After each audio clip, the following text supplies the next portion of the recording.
include a scalp, show that to the doctor, and then they'll say, okay, go ahead and start the injection and push the contrast. But before you push the contrast, it's important that the doctor is immediately available. Again, don't make that assumption, because you go into the room, as you're starting, you want to get on the phone and say, okay, I'm going to inject. Okay, let them know that you're going to inject, so that way they don't leave the department. So scalp, 5-minute KUB, and then a 15-minute KUB, or depending on what the hospital protocol is. But this is just some basics. It could be a 5-minute, it could be a 10-minute, and then a 15-minute to follow. But this is just a general type of procedure. And we all know how to do a KUB, right? 14 by 17, a large image receptor centered where? Iliac crest. Iliac crest and mid-sagittal plane. Okay, MSP. Okay. Breathing instructions. Expiration. Okay, you say expiration, but do you do that, Mr. Bedoya, or you just tell them hold your breath?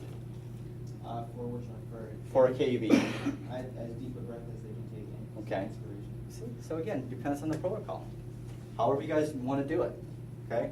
But what I do, okay, expiration, I say just hold your breath. Don't move, because I don't want to see any motion with the kidneys. I don't want to see any motion of the ureters. Just hold your breath.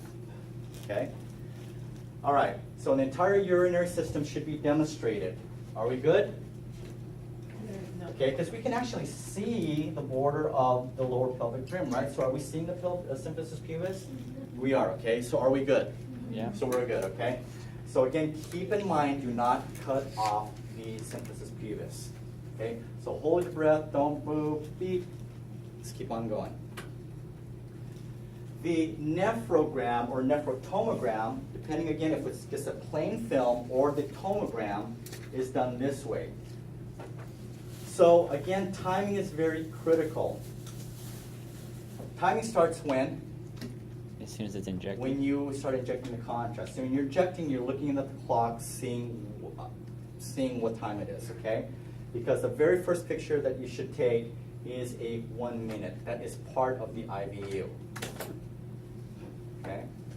So after the injection, you're going to do a nephrogram or a nephrotomogram. You guys know the difference between the two now?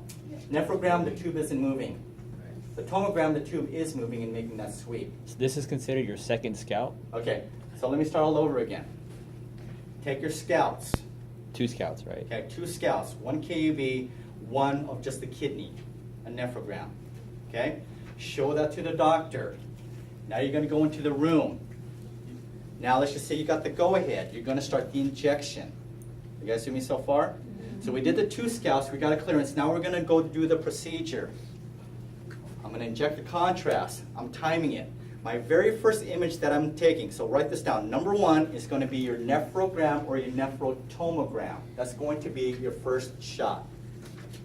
1 minute after you inject. Right. 1 minute after you inject, it's going to be your nephrogram, your 1 minute nephrogram or nephrotomogram. Okay, that's going to be your very first shot after you inject the contrast. Okay?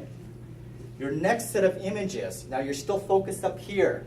You're still using a small image receptor, focusing on just the kidneys.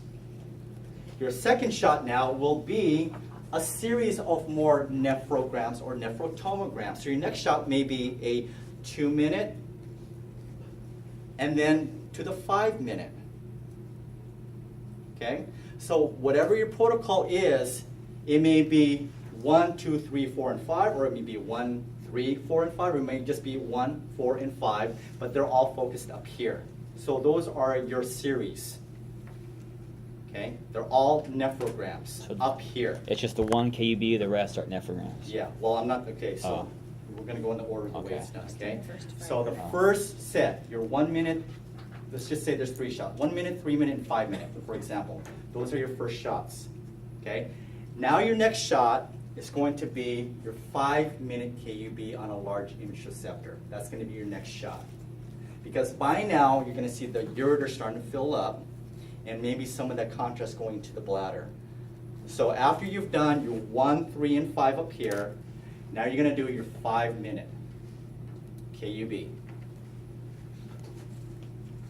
Okay? And then what's next? You're gonna take another KUB. It may be your 10-minute or maybe your 15-minute, but it's gonna be another KUB. Okay? Now, by this time, you should have reached maybe 15 minutes or 20 minutes.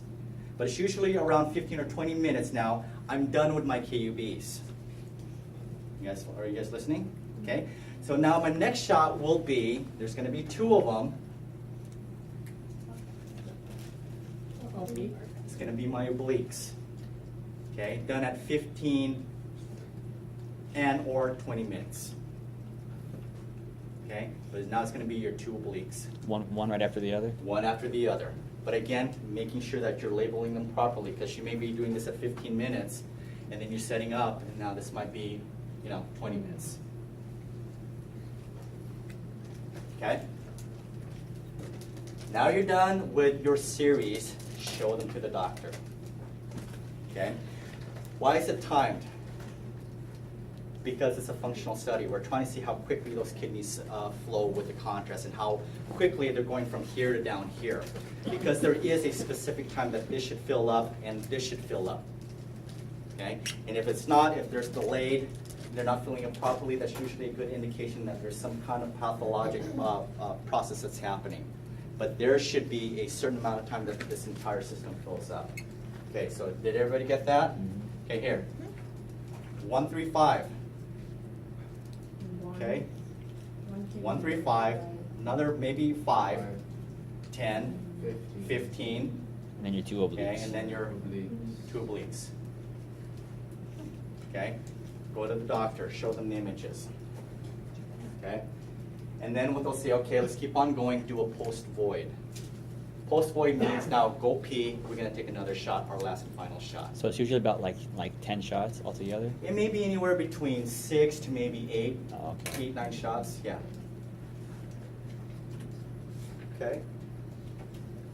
So here's the nephrogram. So how do we position up here? Your first couple of shots, we're going to use a small image receptor, and you're going to center midway between the xiphoid process and the iliac crest. See what happened to the tube start position? So tube's over here, your bucky's down here. So when you make an exposure, it's going to do this.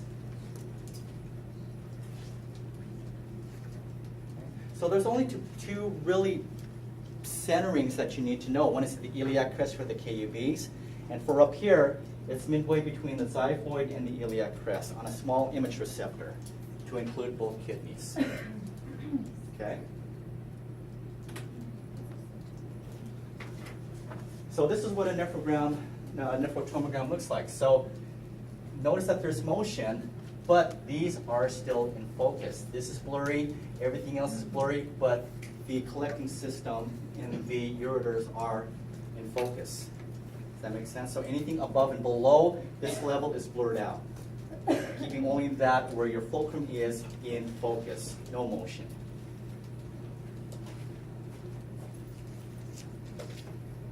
Any questions so far?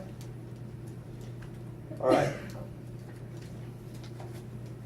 Your obliques, okay? RPO, LPO.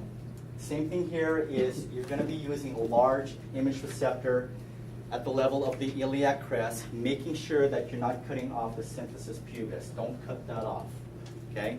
Because we are looking at the ureter as it enters the back of the bladder. So we want to see the bladder. Don't cut anything off at the lower end. That's the purpose of the obliques, okay? It's a center at the level of the iliac crest, and then the vertebral column, which is in the back. What we say is just get the patient in the center of your light field at the level of the iliac crest. Make sure the light is even on both sides. Make sure it's even on both sides, okay? At the level of the iliac crest. Okay. So the elevated side of the kidney is parallel to the image receptor. Okay, so the elevated side, it puts the kidney in true profile, while the downside, now we're looking at the opposite ureter.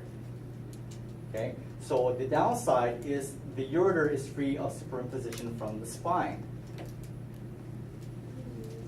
Okay, so this is a patient that's an RPO.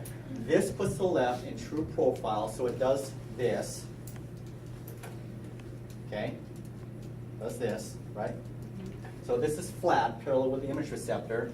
But when you do that, this puts the ureter in over the spine, so, but it clears out the other one. So in an RPO, we're looking at the left renal parenchyma, but the right ureter. And if we're doing the left, which one are we looking at? The right. Okay, if we're doing an LPO, we're looking at the right renal parenchyma, but the left ureter. Do that's going to be a test question? Why not? All right. You guys see anything else that's kind of unusual here in these images? What are those? That's that machine that's on her? Not the machine. The pad? Yeah, the compression pad. pad. Oh, the machine. Okay. I don't know what Yes. it is. Okay. This is the compression pads. Yeah, the uteric compression pads. So these are what's compressing the ureters, keeping the contrast up in the collecting system. All right. So this is the last shot. This is the post void. There's two ways of doing it, but a majority of time they're done in upright position. Okay. If you're going to do it on the table, we should do it prone and not supine. Why? Why prone instead of AP? Because of the angulation. No, where's your bladder? It's more anterior, so we're going to put it closer to the image receptor. Okay. So prone puts it closer to the image receptor, but this is how it's done a majority of the time. Is it's done in an upright position. So this is an upright KUB. So again, it's important that you include your symphysis pubis. We do it upright because it is good for. Remember that there was an enlarged prostate, and we were able to see that indentation because the contrast was sitting on top of the enlarged prostate. So this is good for BHP. This isn't in your slide, so you need to write that down. The other one here too is because of the prolapsed bladder. So upright position will demonstrate the bladder sitting a little bit lower than usual in an upright position. And then lastly, nephroptosis. You guys remember what nephroptosis is, right? Okay, yeah, the sagging of the kidneys and the ureter. So this is why we would do an erect instead of a supine or a prone. Okay. Now all